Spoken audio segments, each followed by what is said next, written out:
Ben ritrovati al meteo. La giornata di venerdì 12 ottobre sarà in prevalenza stabile sulle nostre regioni.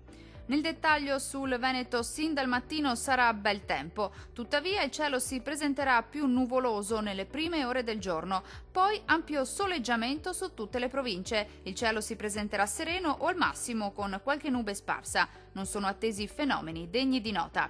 Temperature minime tra 14 e 17 gradi. Massime comprese invece tra 20 e 23 gradi circa. Vediamo ora che tempo farà sul Friuli Venezia Giulia. Poche novità, anche sulla nostra regione dominerà il sole. Sarà dunque una bellissima giornata all'insegna di un tempo asciutto. Il cielo sarà sereno e sgombro da nubi quasi su tutti i settori. Non sono attese piogge degne di nota. Temperature minime tra 15 e 16 gradi.